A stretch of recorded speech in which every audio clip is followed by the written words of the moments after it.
비가 많이 내렸습니다. 혹시 우리 성도님들 가정에 또 직장에 비 피해는 없으십니까? 하나님의 은총이 함께 하시기를 주님의 이름으로 축원합니다. 한 주간 내내 제 머릿속에 맴도는 글이 있었습니다. 기형도 시인이 쓴 그 시집에 있는 그 입속의 검은잎이라는 그 시집에 실린 내용인데요. 우리 동네 목사님이라는 시에 실린 내용입니다. 우리 동네 목사님이라는 그 시에 이런 구절이 나옵니다. 성경이 아니라 생활 속에 밑줄을 그어야 된다라는 구절입니다. 성경이 아니라 생활 속에 밑줄을 그어야 된다. 성경 말씀에 밑줄을 긋고 기억하고 암송하지만 실제 삶에 적용하지 못하는 그리스도인들을 염두에 두고 쓴 그러한 시입니다. 한 주간 내내 제 머릿속에 떠나지 않습니다. 성경이 아니라 생활 속에 밑줄을 그어야 한다. 사랑하고 존경하는 성도 여러분, 우리 모두가 성경에 밑줄을 긋는 것을 넘어서서 실제 삶에 적용하는 저와 여러분 모두가 되시기를 주님의 이름으로 축원합니다. 오늘 본문 말씀은 이스라엘 백성들이 출애굽한 이후에 광야에서 있었던 두 번째 원망 사건과 그에 대한 하나님의 응답을 기록하고 있습니다. 이스라엘 백성들은 마라의 쓴물로 인한 원망 사건 이후에 출애굽한 지 한 달이 지날 즈음에 신광야에 이르렀을 때에 식량이 떨어지자 다시금 모세와 아론을 원망합니다. 애굽의 노예 생활이 더 좋았을 것 같다라고 과거를 그리워하는 모습이 나타납니다. 여기서 우리는 하나님의 구원의 은혜와 능력을 깨닫지 못하고 삶에 적용하지 못하는 그러한 사람의 삶에서는 불평과 원망이 떠나지 않는다라는 것을 깨닫게 됩니다. 하지만 하나님께서는 이스라엘 백성들의 불평과 원망에도 불구하고 책망하고 심판하기보다는 오히려 오래 참으시며 인자와 긍휼로 이스라엘 백성들의 필요를 채워주시는 그러한 장면을 오늘 본문을 통해서 우리는 보게 됩니다. 말씀을 통하여 원망과 불평이 생길 때에 우리는 그리스도인들은, 성도는 어떻게 해야 되는지 오늘 이 시간에 생각해 보고자 합니다. 원망과 불평이 생길 때 첫 번째는 과거보다는 미래를 바라보고 살아야 된다라는 것입니다. 미래를 바라보고 살아야 된다. 오늘 2절, 3절 말씀을 보면 이스라엘 백성들은 출애굽한 지 한 달이 지나서 먹을 양식이 떨어지자 인도자인 모세와 아론을 향하여 원망하기 시작합니다. 모세와 아론을 원망하면서 애굽에서의 생활이 마치 풍요로운 낙원에서의 생활이라도 되었던 것처럼 표현하고 있는 것입니다. 그때가 좋았더라고, 오히려 그때가 좋았을 것 같다라고 원망하고 불평하는 모습입니다. 그러나 이것은 현재 처해 있는 광야 생활에 대한 노골적인 불만을 정당화하려는 것에 불과합니다. 이스라엘 백성들이 그때가 좋았다라고 그리워하고 있는 그 땅, 애굽은 단지 굶주림과 고욕에 지친 노예에 불과했습니다. 극심한 고통을 견디다 못해 부르짖었기 때문에 하나님께서 인도해 내신 것입니다. 그럼에도 불구하고 이스라엘 백성들은 하나님께 감사하고 필요를 겸손히 아뢰기보다는 오히려 패역한 말로 하나님을 원망하고 애굽에서의 노예의 삶을 다시 그리워하고 있는 것입니다. 이것은 하나님의 은혜에 대한 배신이며 하나님의 신실하심에 대한 모독 행위인 것입니다. 하나님의 은혜를 인정하지도 않았고 이 모든 위기에서 능히 건져내실 신실하신 하나님이심을 믿지도 않았습니다. 이처럼 믿음이 없는 사람들은 미래를 바라보는 것이 아니라 항상 과거를 바라보게 됩니다. 미래지향적인 삶을 사는 것이 아니라 늘 과거를 생각하면서 과거에는 이랬는데, 과거에는 저랬어, 과거를 자꾸 부러워하는 것입니다. 이스라엘 백성들은 하나님께서 모든 위기와 환난에서 건져내실 것이라는 확고한 믿음이 없기 때문에 현재와 미래를 비관적으로 볼 수밖에 없고 결국 과거의 위장된 모습 속으로 도피하게 되는 것입니다. 그러므로 과거에만 집착하는 것은 믿음이 없는 표현입니다. 진정한 믿음이 있는 사람들은요, 아무리 큰 시련이 닥쳐와도 과거에 집착하지 않습니다. 여러분, 요셉을 생각해 보십시다. 요셉은 어떻습니까? 요셉은 형들에 의해 팔려 극심한 시련을 당했지만 아버지의 사랑을 독차지했던 과거의 삶에 연연해하며 하나님을 향해 원망하거나 불평하지 않았다라는 것입니다. 절망적인 상황 가운데서도 미래를 바라보며 하루하루 성실하게 살아가며 더욱 하나님만을 의지했습니다. 그 결과 어떻게 되었습니까? 애굽의 총리가 될 수 있었고 온 가족을 7년 대기근에서 구원할 수 있었습니다. 이처럼 믿음의 사람은요, 항상 미래를 바라보며 삶을 살아갑니다. 그리고 미래를 바라보고 사는 사람은요, 항상 하나님을 원망하거나 불평하지 않는다라는 사실입니다. 오히려 시련을 당하면 당할수록 더욱 하나님을 의지하게 된다라는 것입니다. 왜냐하면 하나님께서 당신의 약속을 지키시며 자신의 모든 위기와 환난에서 건져내실 것을 믿기 때문인 것입니다. 성도 여러분, 성도는 미래를 바라보고 삶을 살아가야 될 줄로 믿습니다. 비록 현실이 고통스럽다 할지라도 하나님께서 우리를 고통에서 건지시고 복되게 하실 것임을 믿으시기를 축원합니다. 원망과 불평이 생길 때 두 번째는요, 우리 하나님께서는 필요를 채워주시는 신실한 분임을 믿어야 된다라는 것입니다. 우리 하나님은요, 하나님의 자녀에게 필요를 채워주시는 분이에요. 이 사실을 우리는 믿어야 돼요. 어떤 환경 속에서도 우리는 믿어야 된다라는 거예요. 우리 하나님은 어떤 환경 속에서도 필요를 채워주시는 분이야. 나의 모든 부분을 알고 계시는 그 하나님께서 나의 환경을 뛰어넘어서 하나님께서는 채워주실 거야.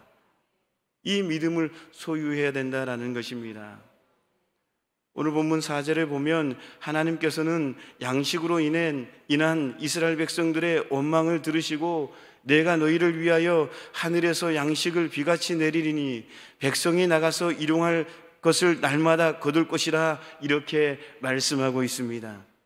이 말씀은 하나님께서 이스라엘 백성들에게 지속적이고 정기적으로 양식을 내려주시겠다라는 말씀인 것입니다. 만약 하나님께서 이처럼 성실하게 이스라엘 백성들에게 양식을 주지 않으셨다면 광야에서 모두 다 죽었을 것입니다. 그러나 하나님께서는 이스라엘 백성들의 필요를 너무나 잘 알고 계셨기 때문에 이스라엘 백성들이 아침에 일어나 눈을 뜨고 허기를 느끼기도 전에 양식을 거둘 수 있도록 항상 예비해 주셨다라는 사실입니다. 그렇다면 만약 이스라엘이 하나님을 원망하지 않았어도 하나님께서는 양식을 내려주셨을 것 같습니까? 그렇다라는 것입니다. 이스라엘 백성들이 하나님을 원망하지 않아도, 불평하지 않아도 우리 하나님께서는 미리 예비해 주셨다라는 것입니다. 하나님께서는 이미 양식을 통해서 밀가루와 양식통 안에서 밀가루와 반죽이 떨어져 간다는 사실을 이미 알고 계셨습니다. 하나님께서는 염려하기 전에 이미 예비하셨고, 굶주리기도 전에 반드시 하늘의 양식을 내려주실 것임을 우리는 믿어야 될 줄로 믿습니다. 이날 이스라엘이 하나님을 향하여 원망을 하지 않든지 간에 저녁에 메추라기를 내려주시고 다음날 아침이면 만나를 내려주셨을 것입니다. 이스라엘 백성들의 염려와 걱정 그리고 원망의 결과로 양식이 주어진 것이 아닙니다. 하나님께서 자기 백성들의 필요를 미리 아셨기 때문에 내려주셨다라는 사실입니다. 이처럼 하나님은 항상 자기 백성의 모든 필요를 아시고 필요를 넘치도록 채워주시는 분이심을 믿으시기를 주님의 이름으로 축원합니다. 여러분, 엘리야를 생각해 보시면요, 엘리야는 어떻습니까? 엘리야는 어떻게 3년 반의 기근을 넘길 수 있었습니까? 하나님께서 예비하신 그릿 시냇가와 까마귀 그리고 사르밧 과부 때문 아닙니까? 또 우리 믿음의 선배 사도 바울은 어떻습니까? 어떻게 사도 바울이 사명을 감당할 수 있었습니까? 회심한 바울의 눈을 뜨게 한 아나니아, 예루살렘 교회에 바울을 소개해주고 친히 전도 여행의 길에 동행했던 바나바, 동역자 실라, 루디아, 브루시길라와 아굴라, 의사 누가, 마가, 그리고 에바브로디도와 디모데, 하나님께서 바울을 돕고 섬기도록 보내준 수많은 동역자들 때문 아니었습니까? 바로 하나님께서 모든 필요를 채워주시고 능력을 공급해 주셨기 때문에 위대한 하나님의 일꾼이 될 수 있었지 않습니까? 하나님께서는 일꾼들이 자신의 능력과 힘만으로 하나님의 일을 하게 만들지 않으신다라는 사실입니다. 만약 그렇다면 아무것도 할 수 없을 것입니다. 하나님께서는요, 모든 필요를 미리 하시고 채워주심으로 말미암아 그들이 능히 그 모든 사명을 감당할 수 있도록 인도해 주신다라는 사실입니다. 이 사실을 믿지 못할 때에 걱정과 근심으로 가득한 나날을 보내며 먹고 살기에 급급해지는 것입니다. 사랑하는 성도 여러분, 믿으십시다. 우리 하나님께서는 우리의 필요를 알고 계심을 믿으시기를 축원합니다. 제 아내가요, 우리 큰애 임신했을 때 우유가 먹고 싶었습니다. 우유가 먹고 싶었는데요, 돈이 없었습니다. 그때 당시에 제가 보증을 잘못 써가지고요, 집이 너무나 힘들었습니다. 매일매일 빚쟁이가 쫓아오고 하루하루 버텨나가는 그런 생활을 했습니다. 그때는, 지금은 그럴 수가 없지만 그때는 빚쟁이들이 집으로 찾아왔습니다. 돈 내놔라고. 제 아내가 큰애를 임신을 했는데요, 우유 사 먹을 돈이 없었습니다. 너무나 먹고 싶었는데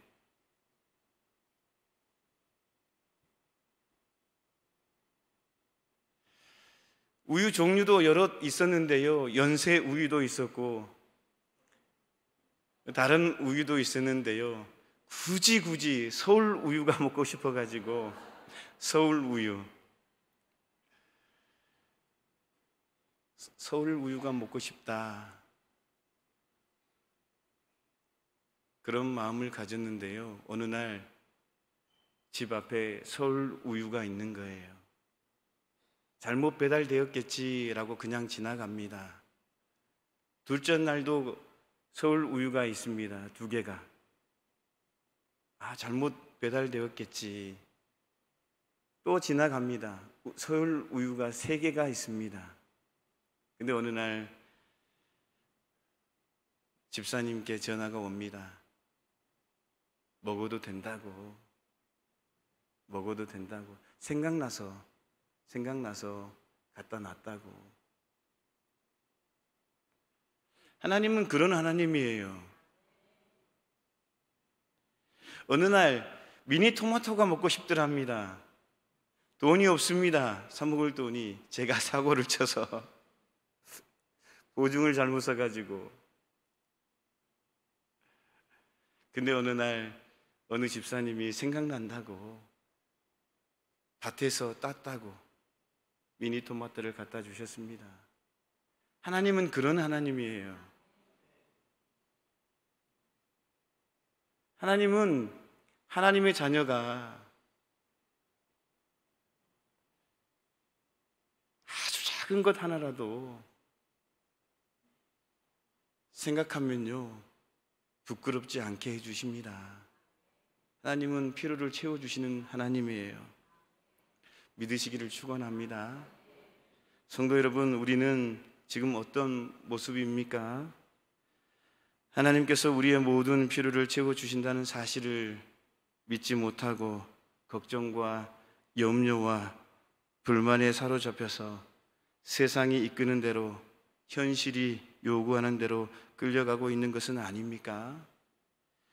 우리의 모든 필요를 채워주시는 하나님을 바라보시기를 축원합니다. 축원합니다.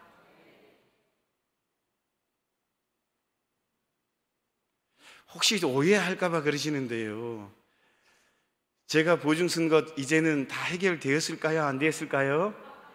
예. 혹시 걱정하실까 봐 그러시는데 걱정할 필요 없습니다. 하나님이 다 해결해 주셨습니다.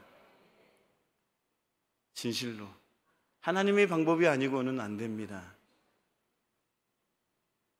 하나님께서 기적적으로 모든 부분을 해결해 주셔서 지금은 신용불량자가 아닙니다. 하나님은 미리 아시고 채워주십니다. 예수님께서는 분명히 말씀하십니다. 우리가 너무나 잘 아는 말씀, 마태복음 6장 25절 26절 말씀, 그러므로 내가 너희에게 이르노니 목숨을 위하여 무엇을 먹을까 무엇을 마실까 몸을 위하여 무엇을 입을까 염려하지 말라. 목숨이 음식보다 중하지 아니하며 몸이 의복보다 중하지 아니하냐. 공중의 새를 보라. 심지도 않고 거두지도 않고 창고에 모아들이지도 아니하되 너희 하늘 아버지께서 기르시나니 너희는 이것들보다 귀하지 아니하냐. 성도 여러분, 하찮은 참새 한 마리, 풀 한 포기까지도 먹이시며 입히시는 하나님께서 당신을 아바 아버지라 부르는 우리들의 필요를 채워주시지 않으시겠습니까? 그러므로 이제 우리는 오직 신실하신 우리 아버지 하나님께서 우리의 모든 필요를 넘치도록 채우실 것을 믿으며 당당하게 성도로서의 삶을 살아가시기를 축원합니다. 그럴 때 우리는 우리의 모든 필요를 채우시는 하나님의 풍성하신 손길을 날마다 체험하며 살아가게 될 줄로 믿습니다. 원망과 불평이 생길 때 세 번째, 하나님의 약속은 사람의 상상을 초월한 방법으로 성취된다라는 사실을 기억하시기를 바랍니다. 13절, 14절을 보면 하나님의 약속대로 마침내 메추라기와 만나가 내린 사실을 보여주고 있습니다. 저녁에는 메추라기가 와서 진에 덮이고 아침에는 이슬이 진 주위에 있더니 그 이슬이 마른 후에 광야 지면에 작고 둥글며 서리같이 가는 것이 있는지라. 이것은요, 인간으로서는 상상조차 할 수 없는 기적적인 사건입니다. 여기서 메추라기는 보통 봄에는 아프리카에서 북쪽 팔레스타인 지역으로 날아왔다가 가을에는 시리아나 아라비아 쪽으로 옮겨가고 다시 겨울이 되면 아프리카 쪽으로 돌아오는 것을 그 철새를 가리킵니다. 그런데 이렇게 계절풍을 타고 이동하는 메추라기 떼가 하나님께서 지정하신 그 시간에 정확하게 이스라엘 진에 내려앉았다라는 것은 정말 자연 현상을 초월한 기적적인 사건인 것입니다. 사람의 힘으로는 할 수가 없는 것입니다. 사람의 방법으로는 할 수 없는 것입니다. 전능하신 하나님만이 할 수 있는 것입니다. 정확하게 이스라엘 진에 멈추는 거예요. 뿐만 아니라 아침에는 땅 위에 만나가 내렸습니다. 만나는 이스라엘 자손뿐 아니라 광야에서 40년을 지낸 모세조차도 처음 보는 것이었습니다. 모세의 말처럼 이것은 순수하게 하나님께서 내리신 신비한 하늘의 양식이었다라고 고백하고 있습니다. 과연 누가 이런 일을 상상할 수 있었겠습니까?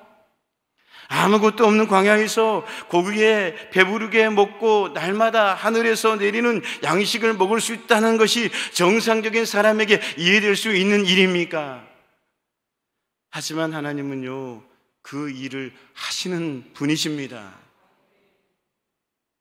하나님께서는요, 이스라엘 백성들을 위하여 하늘에서 양식을 비같이 내리시겠다는 약속을 성취하시기 위해서 이처럼 우리가 생각지도 못하는 초자연적인 역사를 행하시는 줄로 믿습니다. 우리 하나님은 한번 약속하시면요, 지키시는 분이에요.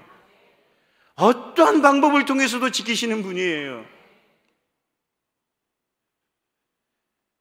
저와 여러분 모두가 매일매일 이렇게 누렸으면 좋겠어요. 하나님은 정말 살아계신 하나님이야. 오늘 우리 구대 지역에서 하나님을 찬양한 것처럼, 살아계신 하나님을, 살아계신 주님을 찬양하는 것처럼, 믿음으로 고백하는 것처럼, 하나님은 살아계신 분이야. 정말 신실하신 분이야. 늘 이렇게 매일매일 삶 가운데 고백하는 저와 여러분 모두가 되시기를 주님의 이름으로 축원합니다. 사람의 눈으로 보기에는 전혀 불가능해 보이는 것일지라도 그것이 하나님의 약속이라면 그 일은 반드시 성취된다라는 사실입니다. 하나님께서 전능하셔서 못 이루실 것이 없고 신실하셔서 한 번 하신 약속은요, 반드시 이루실 줄로 믿습니다. 하지만 많은 사람들이 하나님의 약속의 말씀을 시대에 뒤떨어진 옛날 이야기로 여기고 신실함을 비웃기도 합니다. 이성이라는 인간의 잣대에서 벗어난 모든 말씀들은 말이 되냐고. 그게 말이 돼? 어떻게 성경에 나와 있는 그게 말이 돼? 사람이 살아날 수가 있어? 말이 돼? 어떻게 죽은 자가 살아날 수가 있어? 말이 돼? 이성의 작다로 이렇게 재누면서 꾸며낸 이야기라고 생각하면서 비웃기까지도 합니다. 이것이 얼마나 잘못된 생각입니까? 이사야 55장 11절 말씀에 하나님께서는 내 입에서 나가는 말도 이와 같이 헛되이 내게로 되돌아오지 아니하고 나의 기뻐하는 뜻을 이루며 내가 보낸 일에 형통함이니라. 헛되이 내게로 되돌아오지 아니하고, 내 입에서 나가는 말 헛되이 내게로 돌아오지 않는다라는 거예요. 하나님께서 한번 약속하시면요, 그대로 이루어지는 거예요. 하나님의 말씀이 반드시 성취될 것임을 분명하다고 하고도 단호하게 말씀하셨습니다. 하나님의 약속은 반드시 이루어집니다. 이것은 성경이 너무도 잘 증거해 주고 있는 줄로 믿습니다. 여러분 생각해 보십시오. 하나님의 약속 중에 성취되지 않는 것이 하나라도 있습니까? 하나님의 약속은 장래 곧 세상 마지막 날에 이루어질 것을 제외하고는 무엇 하나 성취되지 않는 것이 없습니다. 그러므로 성도는, 하나님의 자녀는 이성과 안목의 유혹에 넘어가서는 안 된다라는 사실입니다. 비록 우리의 머리로는 이해되지 않고 우리가 한 번도 경험해 보지 못한 일일지라도 하나님께서 약속하신 일이라면 반드시 이루어질 것을 믿고 오직 그 약속을 바라보며 살아가야 될 줄로 믿습니다. 사랑과 존경하는 성도 여러분, 오늘 우리 주님은 말씀하십니다. 원망과 불평이 생길 때 과거보다는 미래를 바라보고 살아야 된다. 사랑하는 딸들아, 사랑하는 아들들아, 원망이 생기니, 불평이 생기니 미래를 봐. 반드시 너희에게 축복해 줄 거야. 하나님은 필요를 채워주시는 신실한 분임을 믿어야 될 줄로 믿습니다. 소소한 것까지도, 아주 작은 것까지도 하나님은 다 아십니다. 머리카락 하나까지도 세시는 하나님, 내가 아무 고백 없이 한숨 푹 쉬고 있을 때도 하나님 그 한숨 가운데에 내 마음을 다 깨뜨려 보고 계시는 그 하나님, 그 하나님이 우리의 필요를 채워주실 줄로 믿습니다. 그리고 하나님의 약속은 사람의 상상을 초월한 방법으로 성취된다라는 것입니다. 하나님의 방법으로 말입니다. 하나님의 방법으로. 오늘 이 세 가지 꼭 가슴에 새기시며 매일매일 하나님의 살아계심을 체험하며 누리며 살아가는 저와 여러분 모두가 되시기를 주님의 이름으로 축원합니다. 하나님 아버지, 원망과 불평이 생길 때 과거보다는 미래를 바라보고 살아갈 수 있도록 은혜를 나리워 주옵소서. 하나님은 필요를 채워주시는 신실한 분임을 믿고 오늘도 승리할 수 있도록 은혜를 나리워 주옵소서. 하나님의 약속은 사람의 상상을 초월한 방법으로 성취된다라는 사실을 기억하며 오늘도 승리하며 살아계신 하나님을 누리며 살아가는 우리 모두가 되게 하여 주옵소서. 혹시 절망 가운데 있습니까? 원망 가운데 있습니까? 신실하신 하나님을 믿고 승리의 삶을 살아가는 우리 모두가 되게 하여 주옵소서. 예수님의 이름으로 기도하옵나이다. 아멘.